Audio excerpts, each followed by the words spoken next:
안녕하세요, 여러분. 처음 인사드려요. 저는 서울 사는 29의 20대 여자이고요. 6살 연상의 남편이랑 3년 정도 교제를 하다가 작년에 결혼을 했습니다. 직업은 둘 다 보통의 월급쟁이 직장인이고요. 제가 대학 졸업하고서 쭉 다니던 회사가 있었는데 그만두고 한량한 세월을 보내다가 결혼 직전에 지금의 회사에 다시 들어갔거든요. 제 취업에 성공한 회사이기도 했고, 또 요즘은 혼자 버는 걸로는 여유 있게 살기가 힘들다고 하니까 절대로 직장을 그만두고 싶지가 않았어요. 그래서 악착같이 결혼하고 나서도 버티며 살아남으려 했습니다. 그런데 결혼하고 나서 얼마 지나지 않아 임신이 빨리 되어버리게 되면서 저는 더 이상 홀몸이 아니게 되었답니다. 요즘 또래 친구들에 비해서는 이른 나이에 결혼을 한 거고, 그래서 적당한 나이에 임신을 한 것처럼 보이지만 저 스스로에겐 너무나 빨리 찾아온 아이였어요. 회사 생활에 지장을 주는 임신이었기 때문입니다. 재취업을 한 지 얼마 되지 않은 초짜 20대 사원이나 다름이 없는데 회사를 다니다가 바로 결혼도 하고 임신까지 해버리니 저는 완전히 진상의 사원이더라고요. 누가 봐도 말이죠. 최대한 동료 직장인들한테 피해를 주지 않기 위해서 제가 임신을 하고 나서 얼마나 노력을 했는지 몰라요.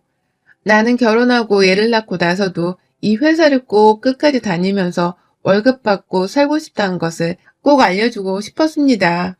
그래서 무거운 몸을 이끌고서 계속 회사를 나갔고 일도 정말 열심히 했어요.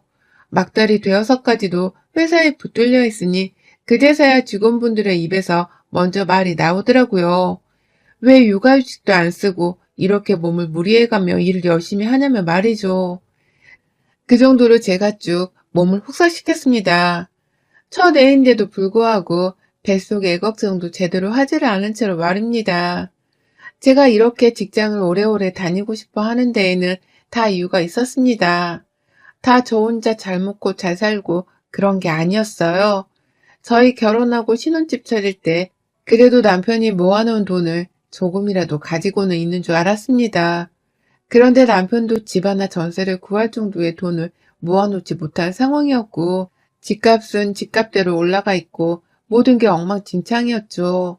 직장 생활을 하면서 돈을 재 모으기도 전에 결혼을 하게 된 저로서는 결혼 자금이라고 턱 내놓을 수 있는 것이 없었고요.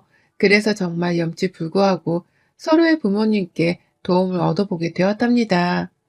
그것만큼은 가장 하기 싫었는데 결혼하려고 하니 어쩔 수가 없더라고요.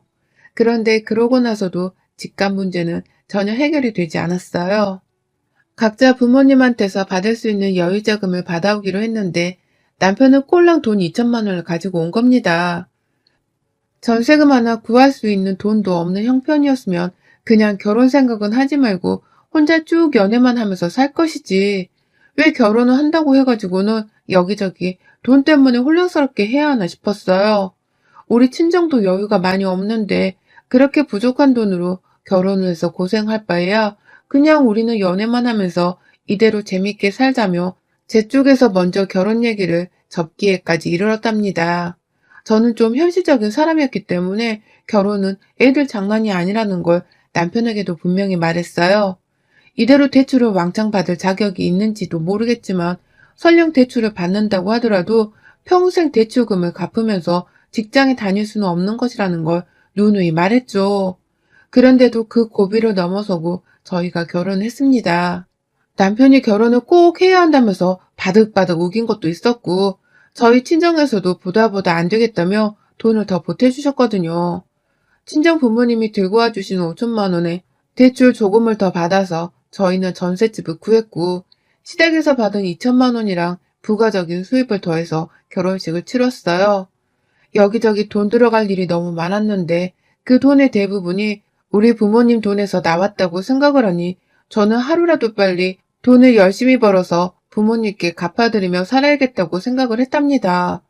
또 뱃속에 아이까지 가져버렸으니 더욱 책임감을 가지고서는 일을 해야겠다 싶었죠. 제대로 된 계획이라는 게 하나도 없는 채로 이것저것 다 저질러버리며 무책임한 모습도 없잖아 많이 보였었는데요. 부모가 되고 난 후부터라도 제발 돈 문제나 아이 문제에 있어서만큼은 책임감을 가지고 잘 살아보고 싶었습니다. 그래서 제 자신을 더 혹사시켜가면서 회사에 출근을 했고, 막달이 되었어도 일하는 것에 있어선 거리감이 없었어요.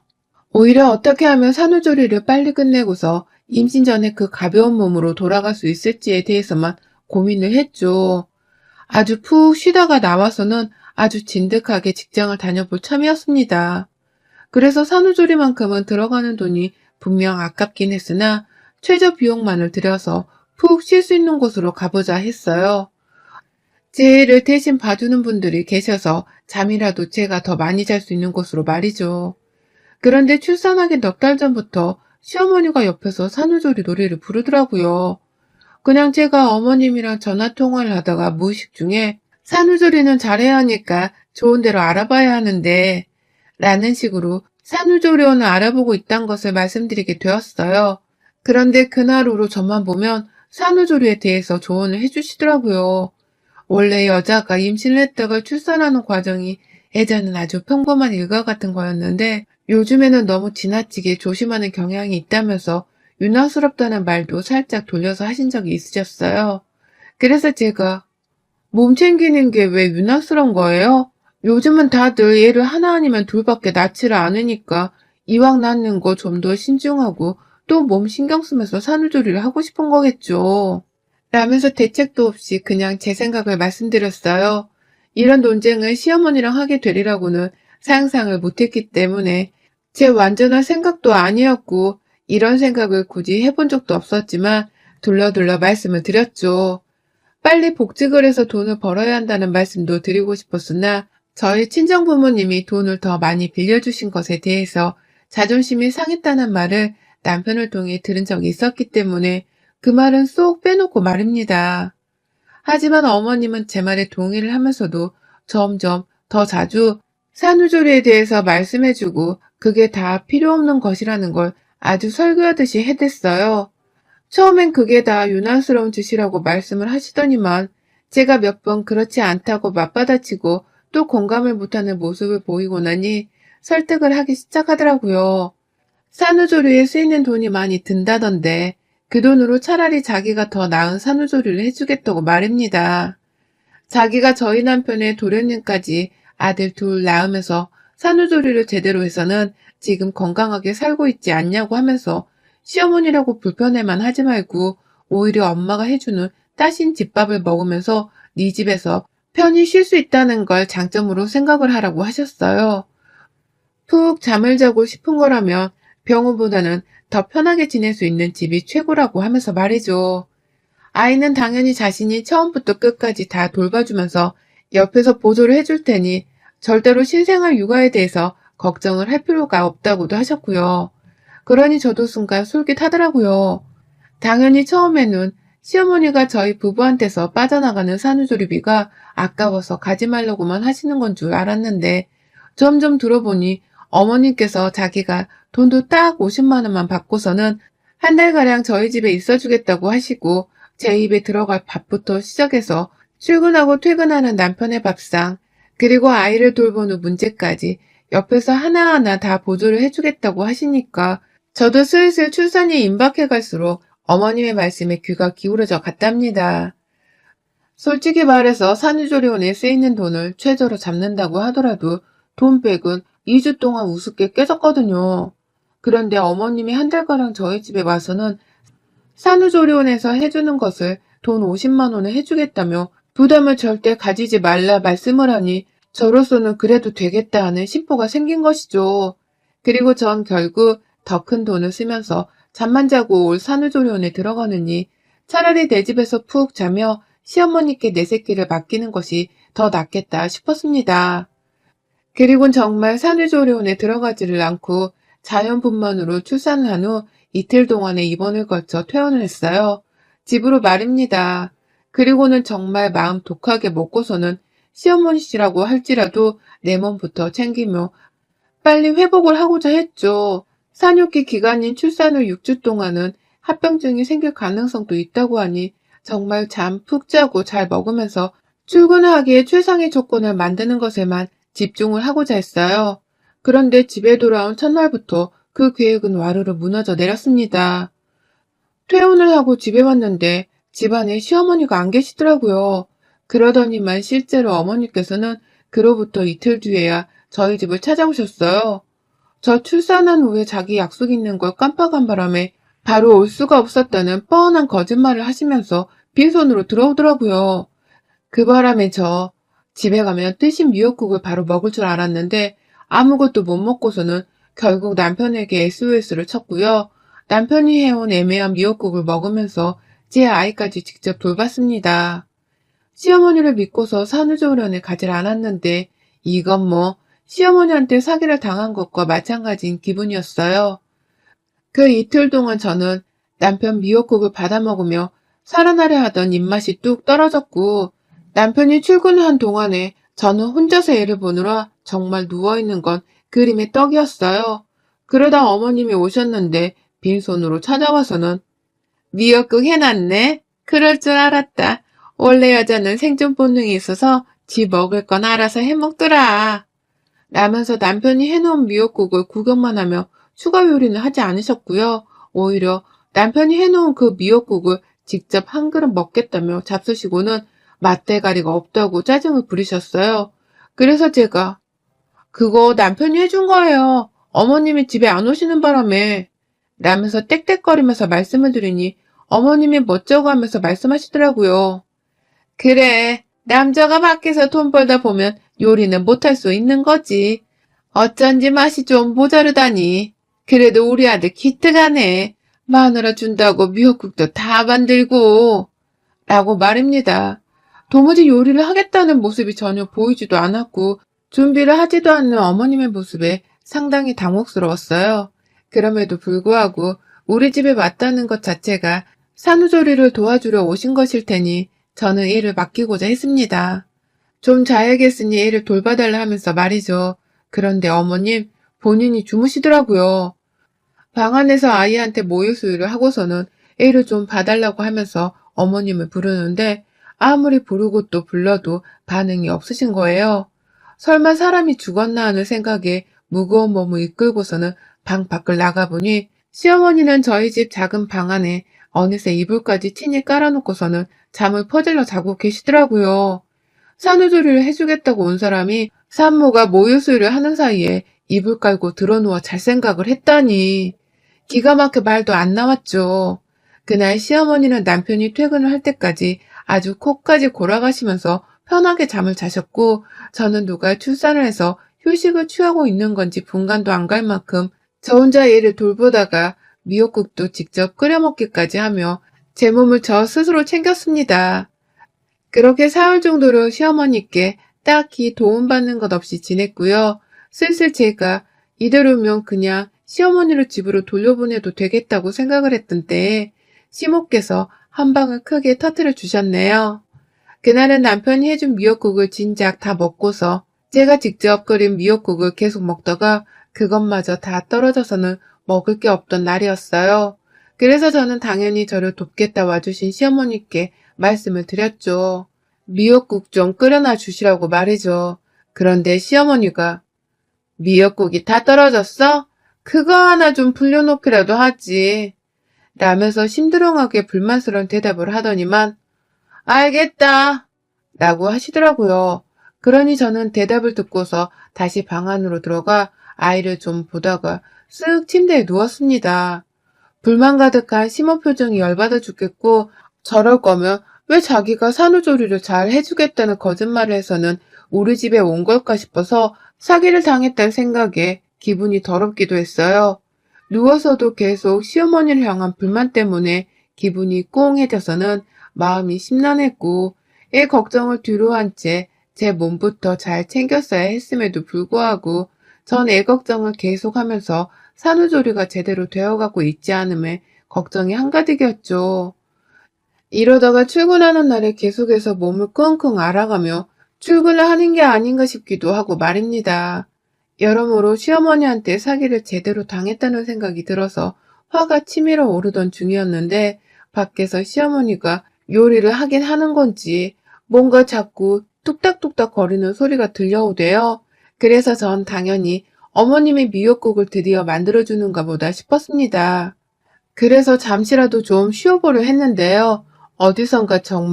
어디선가 불현듯 익숙한 냄새가 방 안으로 밀려 들어왔어요.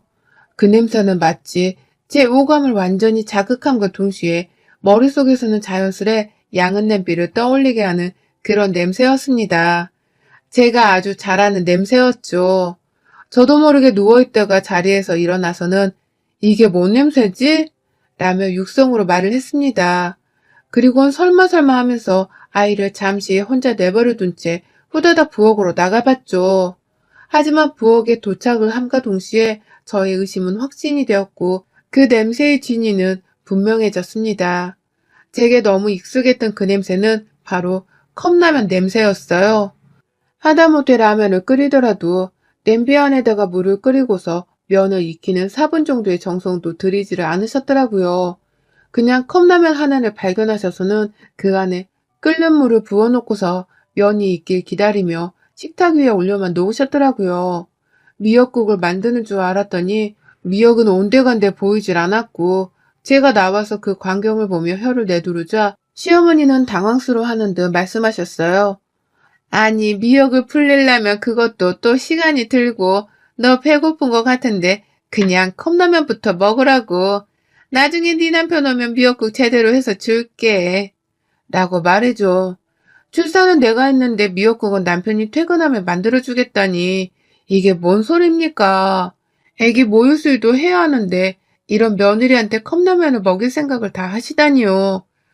정말 기가 막혀서 코에서는 헛바람이 새어나왔어요. 당연히 저는 컵라면을 먹지 않으려 했고 시어머니가 너무 괘씸해서는 방 안에 들어와서도 분이 안 풀려 끙끙 앓았어요.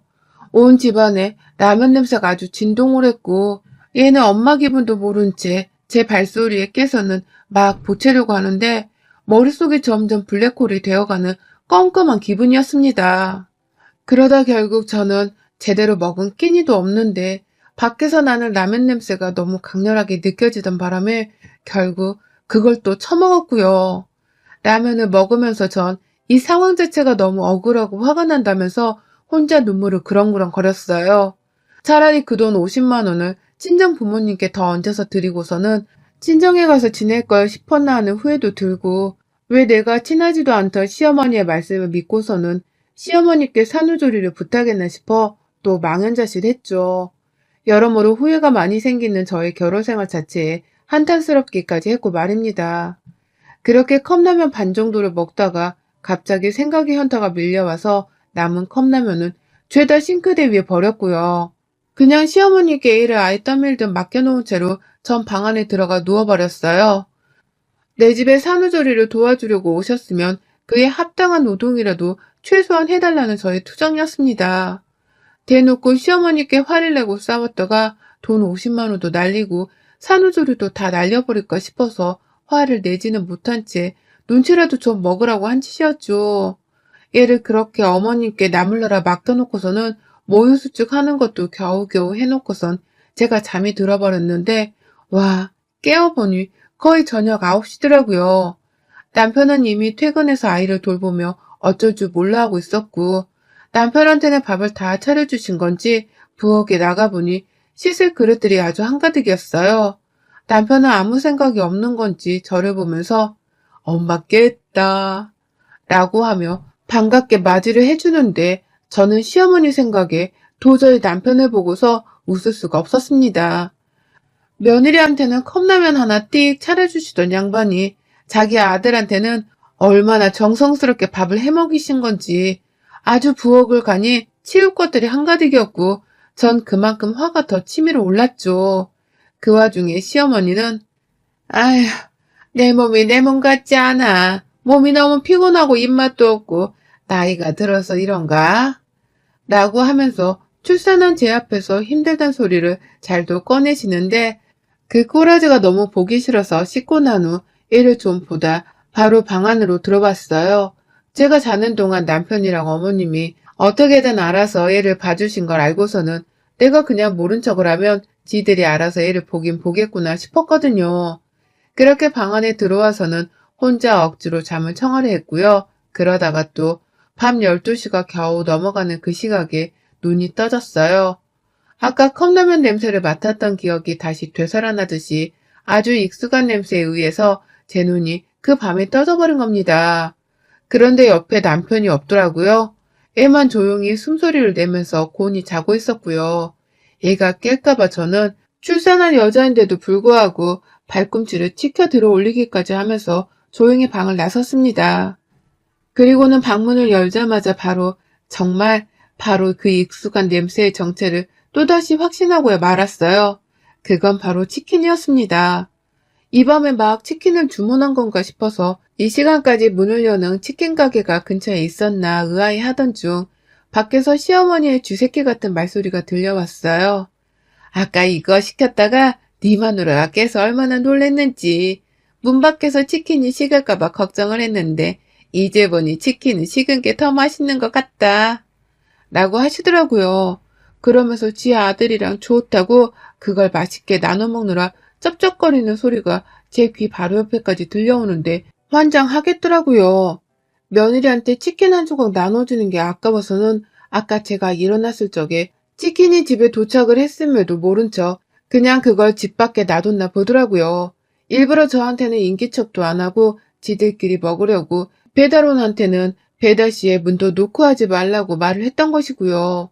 그러니 저는 아무 눈치도 채지 못한 채 컵라면 반만 겨우 먹고 잠이 들었다가 일어나서도 뭐 하나 얻어먹지를 못한 채 굶주려 하면서 억지로 잠을 들려 했었고요. 제가 속에서 천불이 내고 있던 그 사이 시어머니는 더 영악한 짓을 하면서 저 혼자 치킨을 주문하고 지 아들하고만 먹으려 했던 겁니다. 그걸 또 이 새벽에 저하고 아이가 모두 잠든 사이에 둘이서만 쪼르르 부엌에 나와서는 그걸 처먹고 있는데 그러니 저 두 모자의 행복에 찬물을 끼얹어 줘야겠다 싶었죠. 뭘 쳐드시고 있나? 라면서 불현듯 나타나 두 사람한테 말을 거니 시어머니는 귀신이라도 본 듯 소리치며 자빠지려 하셨고 남편도 놀랬다가 심장을 부여잡고 여보 라고 절 부르더라고요. 그리고 저는 놀래 자빠진 시어머니가 더 놀라시길 바라는 마음으로 눈앞에 있는 치킨박스 하나를 통째로 들고서는 싱크대 위에 가져다 버렸어요. 그리고 물을 틀어버렸죠. 어머님은 저한테 오늘 컵라면 하나 겨우 만들어주시더니 산후조리도 안 하는 남편한테는 저녁밥도 차려주시더니만 야식도 시켜주셨나봐요. 누가 보면 이 사람이 애를 낳은 줄 알겠어요. 라고 말을 하면서 시어머니를 노려보니 남편은 컵라면만 먹었다고? 당신이? 라면서 저를 따라서 시어머니를 쳐다보더라고요. 아무래도 시어머니가 남편한테는 저한테 산후조리를 잘 시켜주고 있다는 거짓말을 하셨던 것 같아요. 그러니 남편도 제가 컵라면 하나만 먹으면서 산후조리를 하고 있었던 사실에 많이 놀란 듯 보였고요. 제 손이 부르르 떨리면서 시어머니를 노려보고 있자 남편은 그러더라고요. 자기야 미안해. 나는 당신이 모유수유한다고 음식은 밥 말고는 안 먹는 줄 알고서 딴에 배려를 한다고 조용히 나와 먹으려 한 건데 오늘 컵라면을 먹었을 줄은 몰랐네. 라고 말이죠. 그 말을 하면서 자기 엄마를 저 따라 째려보는데 시어머니는 그런 저희 눈을 피하다가 말씀하시대요. 아니, 제가 입맛이 없어 보였어. 컵라면 하나 먹으면 입맛이 살겠거니 했지. 라고 하면서 활짝 웃으시는 거예요. 얘가 자고 있는데 조심하지도 않고 신나는 목소리로 크게 말씀을 하시길래 제가 그 앞에다가 대고서 침을 튀겨가며 말했죠. 목소리 안 낮춰요? 산후조리 돕겠다고 온 거 맞아요? 이럴 거면 돈 50만 원 도로 물리고 집으로 당장 돌아가세요. 어머님 없이 저 혼자 제 몸 챙겨가면서 산후조리를 해왔는데 남은 한 주 동안은 못 올 줄 아세요? 지금이라도 당장 가세요. 나가시라고요. 라고 하면서 남편 앞에서 서름이 폭발해서는 뭐 저런 시어머니가 다 있냐면서 천하의 나쁜 년이 따로 없네. 라며 가슴을 쳐댔어요. 빨리 몸조리하고서 회사 가서 돈을 벌어와야 우리 부모님한테 빌린 돈도 갚고 내 새끼도 잘 키울 텐데 도와주지는 못할 망정 내 몸과 정신을 더 피폐하게 만드는 악마라며 시어머니를 향해서 정말 입에 담지 못할 악담들을 막 뱉어냈어요. 마음 같아선 욕을 확 짓거려주고 싶었는데 차마 욕을 할 수는 없었고요. 그냥 욕만 안 섞었을 뿐 시어머니를 비난하는 말이란 말은 다 담아내선 시어머니를 욕보였죠. 이 정도 욕을 먹었으면 이제 제발 당신 집으로 꺼지시라 하면서 말이죠. 그러자 시어머니는 저를 따라 흥분을 해서는 며느리가 버르장머리가 없다 하면서 본질과는 다르게 제 말투를 가지고서 트집을 또 잡으셨고요. 돈 50만 원을 못 돌려준다는 말을 하면서 더럽고 치사해서 다 갈래 라면서 짐을 싸는 흉내를 내시더라고요. 누군가는 자신을 잡아주겠거니 싶었는지 짐가방 하나 싸는 데에도 아주 세워라 내워라 하더라고요. 그 와중에 애가 잠에서 깨버렸는지 울어버린 바람에 제가 남편을 등 떠밀듯 안방으로 밀어 넣었고요. 저하고 시어머니만 남아있던 그 자리에서 저는 시어머니 가방을 대신 싸드렸습니다. 안 가려고 잔머리 굴리는 거 내가 모를 줄 알아요? 그 돈 50만 원 더럽고 치사해서 안 받으려니 그 50만 원에 우리 인연은 여기서 완전 끝내버리자고요. 50만 원 받고 앞으로 며느리 없다 생각하고 사세요. 라고 하면서 시어머니 짐가방에 억지로 옷가지를 바리바리 싸집어 넣고서는 그 가방을 들고 현관문을 열었어요. 그리고 현관복도에 그 가방을 던져버리니 시어머니는 불현듯 가방을 잡겠다고 집 밖으로 나가셨고 저는 그 길로 현관문을 닫고선 잠금장치까지 추가로 닫아버렸습니다. 시어머니가 비밀번호를 누르고서 집에 들어오지 못하도록 말이죠. 집에 가라니까요? 뭐 더 괴롭힐 게 있다고 우리 집에 있겠다는 건데요? 집에 가시라고! 라면서 더는 소란 피우지 말고 가라며 문을 쾅쾅거리며 겁을 주니 어머님도 그 새벽에 어쩔 수가 없는 건지 소란은 더 못 피우더라고요. 그리고는 남편 핸드폰으로 막 전화를 하는데 제가 보란듯이 남편 핸드폰을 꺼버렸습니다. 그리고는 현관 밖에서 시어머니 들으라는 식으로 소리를 쳤죠. 마누라 산후조리도 괴롭힌 양반한테 어머님 대접해주길 바란다면 당신도 사람 아닌 거지. 지 새끼한테 모유수유를 하고 있는 마누라한테 컵라면이나 먹이고 미역국 한 번을 안 끓여주신 시어머니신데 내가 어른 대접해드리길 바란다면 당신도 똑같은 놈인 거야. 똑같이 쓰레기 되기 싫으면 당신 엄마가 그냥 알아서 집으로 꺼지시도록 가만히 있어. 아님 나 당장이라도 이 집 전세 빼고 내 친정 갈 거니까 당신도 당신 집으로 쫓겨날 각오로 하던가. 라고 말이죠. 그러니 남편도 처음엔 시어머니 걱정을 하는가 싶더니 슬슬 제 눈치를 보면서 한마디 하더라고요. 그냥 빨리 가 엄마. 라고 말이죠. 그리고는 자기가 카카오 택시라도 불러드리면 안 되냐고 부탁을 하길래 그러라고 했습니다. 그리고 그날 시어머니는 아들이 불러준 카카오 택시를 타고서는 요요히 시댁으로 돌아가셨어요. 더 말도 못 붙이고서는 이대로 며느리랑 영영 쌩까고 살게 될까 싶어 불안하셨는지 더 소란을 안 피우고 집으로 가셨더라고요. 그리곤 다음날에 자신이 잘못했다며 다신 산후조리를 제대로 도와주겠다고 연락을 해오시는데 다 필요 없다고 쐐기를 박아버렸어요. 당신 같은 사람은 얼굴을 안 보이는 게 산후조리를 도와주고 아들 부부의 행복을 빌어주는 방법이라고 하면서 분노에 차서는 시어머니를 매몰차게 밀어냈습니다. 곧 출근을 해야 하는 저는 이제라도 산후조리를 잘 해야 한다는 긴박감이 들어선 친정엄마한테 또 도움을 요청하고서는 엄마가 끓여주신 미역국만 내내 먹으면서 거의 좀비처럼 누워만 있었고요. 남편은 그 옆에서 저희 엄마 눈치에 제 눈치를 보고 사느라 아주 공기가 단단히 잡혀있는 중이랍니다. 산후조리 해준다고 집에 와선 컵라면 하나를 끓여준 걸로도 모자라 남편만 쏙 불러선 야식까지 쳐드시려 하시는 우리 어머님. 당신의 영악함은 정말 인정합니다만 그 영악함으로 평생 큰 며느리를 잃게 되실 거라는 건 전혀 예상을 못하셨던 것 같습니다. 안타까워 어쩌면 좋아요. 여러분의 생각은 댓글로 남겨주세요. 오늘도 시청해주셔서 정말 감사합니다.